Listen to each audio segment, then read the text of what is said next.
नमस्कार बच्चों, कैसे हैं आप लोग। उम्मीद करता हूं कि आप सब अच्छे होंगे, स्वस्थ होंगे। तो चलिए शुरू करते हैं आज की वर्कशीट। और आज की वर्कशीट शुरू करने से पहले बता दूं कि आपने अभी तक हमारे चैनल को सब्सक्राइब नहीं किया है तो सबसे पहले चैनल को सब्सक्राइब कर लें। उसके बाद बेल आइकन का बटन भी दबा लें ताकि सारी वीडियो के नोटिफिकेशंस आप तक पहुंचते रहें।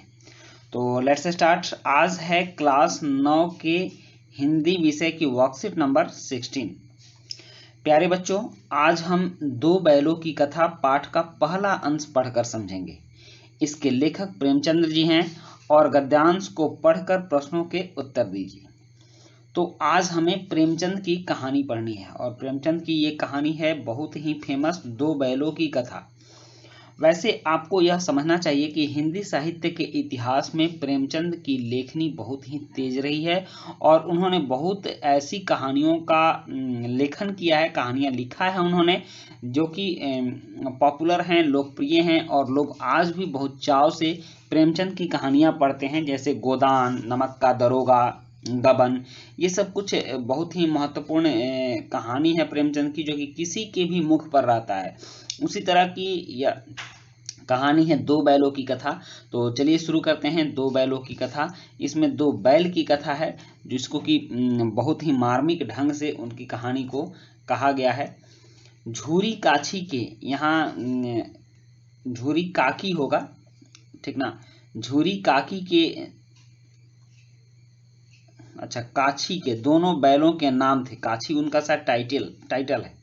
झूरी काछी के दोनों बैलों के नाम थे हीरा और मोती। बैल थे पहले शुरू के में, जब ट्रैक्टर नहीं हुआ करते थे तो बैल से खेती होती थी और लोग अपने दरवाजे पर बहुत सुंदर सुंदर बैल रखते थे। और बैलों की तबीयत देखकर ही किसी आदमी की हैसियत का पता लगता था कि किसके दरवाजे पर कितने अच्छे बैल हैं। अगर बैल तंदुरुस्त हों, खाने पीने में अच्छे हों, स्वस्थ हों, तो ऐसा माना जाता था कि घर का मालिक भी ठीक ठाक है। तो उसी तरह झूरी काछी के दोनों बैलों के नाम थे हीरा और मोती। एक बैल था हीरा, दूसरा था मोती। दोनों पछाई जाति के बैलों की एक जाति है पछाई, तो पछाई जाति के थे। देखने में सुंदर, काम में चौकस, डील में ऊंचे थे। बहुत साथ साथ रहते थे, दोनों में भाईचारा हो गया था। मतलब बैलों के साथ साथ रहने में दोनों में प्रेम हो गया था और दोनों एक दूसरे के सुख दुख को समझते थे। भाईचारा का मतलब होता है एक दूसरे के सुख दुख को समझना और एक दूसरे से लगाव रखना। दोनों आमने सामने या साथ साथ बैठे हुए एक दूसरे से मुख भाषा में विचार विनिमय करते रहते थे। मतलब कि एक साथ बैठकर या आमने सामने खड़ा होकर बिना बोले एक दूसरे की भावनाओं को समझ जाते थे। तभी कहा गया है कि मुख भाषा में विचार विनिमय किया करते थे। एक दूसरे के मन की बात कैसे समझ जाता था हम नहीं कह सकते। मतलब कि उन दोनों के बीच कॉम्बिनेशन कैसे बनता था, दोनों एक दूसरे की बातों को कैसे समझते थे, यह कहा नहीं जा सकता है। अवश्य ही उनमें कोई ऐसी शक्ति थी जिसमें जीवों में श्रेष्ठता का दावा करने वाला मनुष्य वंचित है। मतलब कि उनके अंदर कुछ ऐसी अलौकिक शक्ति थी जो मनुष्यों के पास नहीं थी, क्योंकि मनुष्य एक दूसरे की भावना को नहीं समझ पाते हैं, मनुष्य सामने के व्यक्ति के विचार को नहीं जान पाते हैं। लेकिन वे दोनों बैल बिना एक दूसरे से बात किए एक दूसरे के विचार और एक दूसरे की भावनाओं को समझ लेते थे। ऐसा गुण उनके अंदर था जो गुण मनुष्यों के अंदर नहीं पाया जाता है।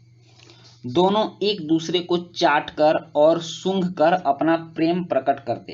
कभी कभी दोनों सींग भी मिला लिया करते थे, मतलब कि अपने सर को टकरा लिया करते थे। विग्रह के नाते से नहीं, केवल विनोद के भाव से, आत्मीयता के भाव से। जैसे दोस्ती में घनिष्ठता होते ही धौल थप्पा होने लगता है। जैसे एक दोस्त दूसरे दोस्त के पीठ पर धौल थप्पा करता है, थप्पा देता है, वो भी प्रेम से, उसी तरह वे दोनों बैल कभी कभी अपने सींग को लड़ा लिया करते थे। यहाँ तात्पर्य लड़ाने का है, तो वह गुस्से से नहीं बल्कि प्रेम से, या यूं कहें तो एक दूसरे से विनोद, मतलब कि मजाक के भाव से, हंसी मजाक में वे एक दूसरे से भिड़ जाते थे। तो ये थी उनकी रहन सहन की कुछ बातें। और अब हम नेक्स्ट गद्यांश में पढ़ेंगे कि आगे क्या हुआ।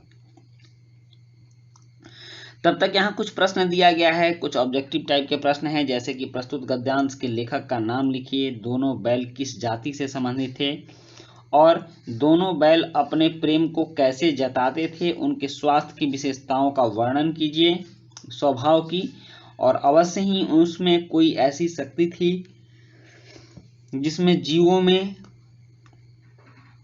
श्रेष्ठता का दावा करने वाला मनुष्य वंचित है। इस पंक्ति का आशय स्पष्ट कीजिए। तो चलिए बच्चों, अब इसका उत्तर लिखते हैं। यहाँ प्रश्न 1 है कि प्रस्तुत गद्यांश के लेखक का नाम लिखिए। तो लेखक का नाम है प्रेमचंद्र। और फिर प्रश्न 2 है कि दोनों बैल किस जाति से संबंधित थे। तो इसका उत्तर है कि दोनों बैल पछाई जाति से संबंधित थे। प्रश्न 3 है कि दोनों बैल अपने प्रेम को कैसे जताते थे। तो उत्तर क है, चाटकर और सूंघकर। उसके बाद नेक्स्ट है प्रश्न 4 कि उनके स्वभाव की विशेषताओं का वर्णन कीजिए। तो इसका उत्तर है वे दोनों समझदार थे, उन दोनों में भाईचारा था, दोनों एक दूसरे से मुख भाषा में विचार विनिमय किया करते थे, दोनों बैल एक दूसरे को चाटकर और सूंघकर अपना प्रेम प्रकट करते, विनोद के भाव से कभी कभी सींग भी मिला लिया करते थे। उसके बाद है प्रश्न 5 की अवश्य ही उनमें कोई ऐसी शक्ति थी जिसमें जीवों में श्रेष्ठता का दावा करने वाला मनुष्य वंचित है। इस पंक्ति का आशय स्पष्ट कीजिए। तो उपर्युक्त पंक्ति से ऐसा लगता है जैसे लेखक कहना चाहते हैं कि मानव से भी कोई उत्तम भाईचारा का गुण उनके अंदर था, जो वह एक दूसरे की भावना को समझ लिया करते थे। तो बच्चों, ये थी आपकी आज की वर्कशीट, और वर्कशीट कंप्लीट होती है। वीडियो अच्छी लगी हो तो लाइक, सब्सक्राइब, कमेंट जरूर कीजिएगा। मिलते हैं नेक्स्ट वीडियो में। Thank you.